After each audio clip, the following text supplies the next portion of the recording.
This is Malik Kahook from the University of Colorado, and the topic today is managing endothelial cell loss after MIGS procedures. These are my financial disclosures, and I'd also like to thank Nathan Radcliffe and Leo Seibold for providing some of the content. Primary open-angle glaucoma is associated on its own with endothelial cell loss.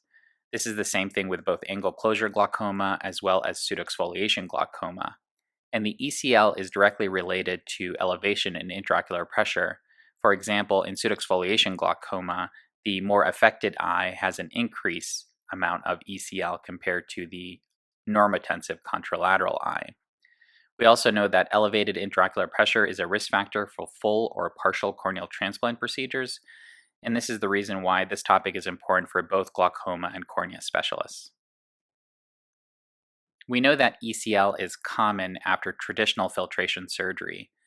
There is 9.5 to 14.5% loss of endothelial cells post-trabeculectomy, and the potential mechanisms include iris cornea contact, mitomycin toxicity, and impaired or altered aqueous flow through a single point, which is the sclerostomy in the case of trabeculectomy. Similarly, in tube shunt surgeries, 8 to 24.6% cell loss, with over 20% loss at 4 years. Some of the contributing factors include location of the device. There's greater loss at the quadrant of the tube. Endothelial cell loss is also related to tube cornea distance. Proposed mechanisms include direct contact, either intermittent or constant, flow turbulence, and inflammatory or oxidative proteins in the anterior chamber. What about ECL with MIGS surgery? ECL is a bit higher but statistically similar between trabecular bypass devices combined with cataract surgery versus cataract surgery alone, with up to 3 years of follow-up.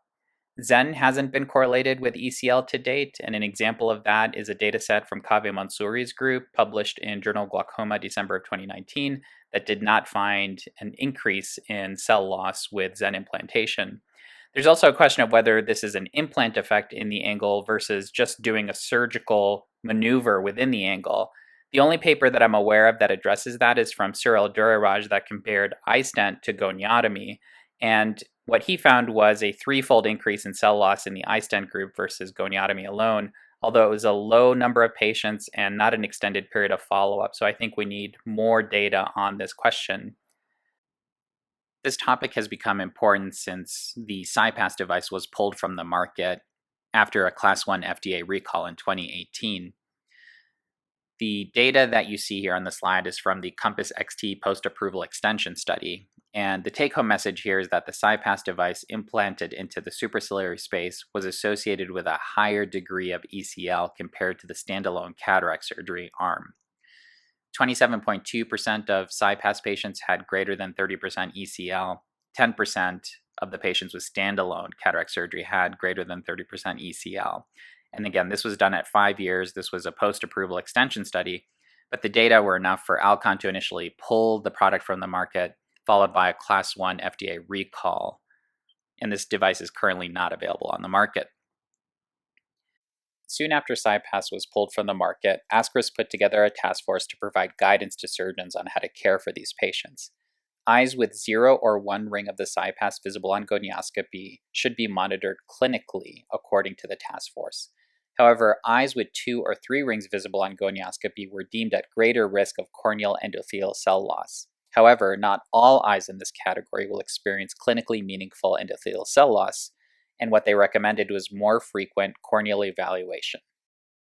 Some of the considerations for device revision offered by the task force include repositioning, perhaps device removal, which could be quite difficult in later stages once fibrosis has set the device in place, and also trimming of the proximal end, which could be performed with various devices that are on the market and is detailed in the IFU of the device. I wanted to give you a real-world experience that we had here at the University of Colorado. This is a 64-year-old Caucasian female with long-standing history of primary open-angle glaucoma. The CyPASS was implanted several years ago, and it was noted to be in quote-unquote perfect position. 1 retention ring was showing in the anterior chamber. Scar tissue was noted to be in and around the device, and the specular microscopy showed endothelial cell loss by about 1,000 cells over 1 year. This was verified with repeat testing. The cornea was clear, but central endothelial cell count was around 1,000. And the question is, what would you do at this point? What we chose to do is to take the patient to the operating room to trim the end of the device that was in the anterior chamber. You can see here that the scar tissue is quite extensive and growing not only onto the device but into the lumen. I start off here by trying to peel off some of the scar tissue that's entering into the lumen and found it to be quite difficult. One of the other things that I noted is each time I moved the device, a slight cleft was forming between the ciliary body and the sclera. One of the most notable events here is that area right there, extensive fibrosis growing into the lumen. It almost looked like a tendon growing into the lumen of the device. I was able to separate it, but again, each time we moved the device, we were worried about formation of a cleft. There are devices on the market, including the Grover Emanuel Feldman CyPASS trimmers, as well as the 19-gauge Ahmed microstent cutter from MST. In our case, we didn't have either device, unfortunately, at the time of the surgery, and what we chose to do was to use some of the scissors we had available to us, including 23-gauge retina scissors as well as IOL cutting scissors. The IOL cutting scissors allowed us to form a wedge in the device, which we were then able to extract with forceps. The take-home point that I wanted to illustrate here is it is quite difficult to cut this circular device without counter pressure, and unfortunately in our case, counter pressure resulted in expansion of the cleft between the device and the sclera, and for that reason we decided to just cut a wedge, which you see removed towards the end of the video, and finishing up the case by patting the device down and taking it further away from the cornea. The outcome was uneventful, pressure was controlled, vision was stable. Cell loss was also stable, but this was early postoperatively, and we need to follow this patient more extensively to see not only if the endothelial cell loss continues, but also if the surgical maneuver itself resulted in more endothelial cell loss. Of note here is that the patient is happy with the vision and the outcome. Was this the best course of action at this time? I asked a few of my friends to comment on the case, and they sent me some messages both by text and email that I'm sharing here with you. The first one is a comprehensive ophthalmologist who's a high-volume MIGS surgeon. And in this case, he said, I would chalk it up to underlying corneal pathology, not related to CyPASS. With that said, there is the perception of the situation, which makes it challenging. I would discuss with the patient and ask them if they wanted to intervene with attempted removal or trimming of the tip. My likely reaction to this would be to watch and intervene with a corneal transplant procedure if the cell loss becomes visually significant, may be preceded by CyPASS trimming or removal. Second friend here is a cornea specialist, occasional MIGS surgeon, and she said I would pull the CyPASS. If it were a slower decline or if the patient were much older, I might be willing to watch longer. I say that not knowing anything about how hard they are to remove and how much cell loss could potentially be involved with the removal itself, which I personally think is a really important point. Third surgeon, who's a cornea specialist, very busy MIGS surgeon, said I would wait to see if the patient had vision decline and only intervene with device trimming and DMEC procedure if there was vision decline. That's really it. Pretty simple for this surgeon. In the case of a glaucoma specialist, you see a slightly different attitude towards the procedure of trimming or removing the CyPASS. This is a busy MIGS surgeon, and he says, I don't use specular microscopy at all, which becomes a challenge to a lot of glaucoma specialists who might not be following or using this technology.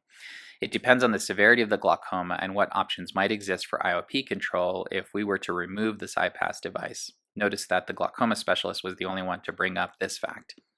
I would need input from a cornea colleague to drive decision-making about CyPASS removal, but it seems reasonable to remove it or trim it if the cornea team believes a corneal transplant is inevitable. Note here is that there was no mention of the CyPASS removal tipping the cornea over the edge. So you can see here the cornea specialists have one concern and the glaucoma specialist might be focused on a slightly different concern, and this is why a team approach I think is really important.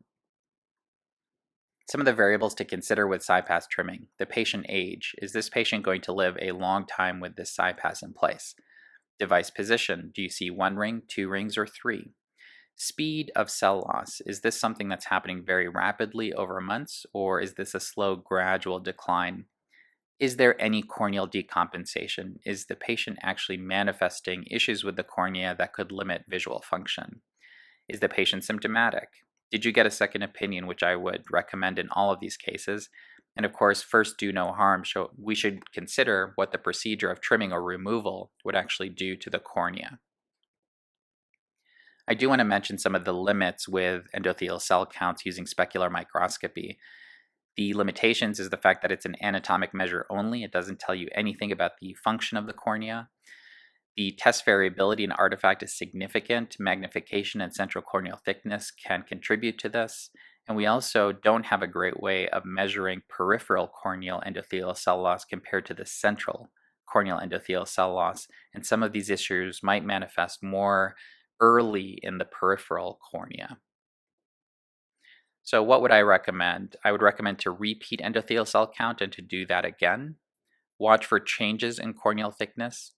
Ask yourself if the patient is symptomatic and avoid trimming unless the patient has consistent ECL and shows changes in corneal thickness. Educate the patient about cell loss with any intraocular surgery. This is certainly not something that is exclusive to the CyPASS device, and a second opinion is key in these cases. I do want to finish off with some conclusions here that will be somewhat of a repeat and an emphasis on some of the points that I made. MIGS implants can cause ECL. We know that is true. We also need to acknowledge that any intraocular surgery can cause endothelial cell loss. So-called perfect placement of an angle implant does not mean the cornea is safe. You can see in the example that we showed, even with one ring showing, that the endothelial cell loss can be significant and the scar tissue formation can be significant. Endothelial cell loss with MIGS is not the same as endothelial cell loss with a glaucoma drainage device. I always think about risk-benefit. In the case of MIGS devices, we're using these in mild to moderate patients. With glaucoma drainage devices or trabeculectomy, we're using the maneuver or the procedure in more advanced disease, moderate to end stage. And in that case, we might accept some endothelial cell loss with the more advanced disease, but we certainly would like to avoid it in the mild to moderate disease patients. I question the value of routine specular microscopy. It does appear to be unreliable, and question whether the data would be actionable given the unreliability. And finally, intervene when symptomatic and likely combine with an endothelium replacement procedure. I thank you for watching this video, and please feel free to share any comments with me.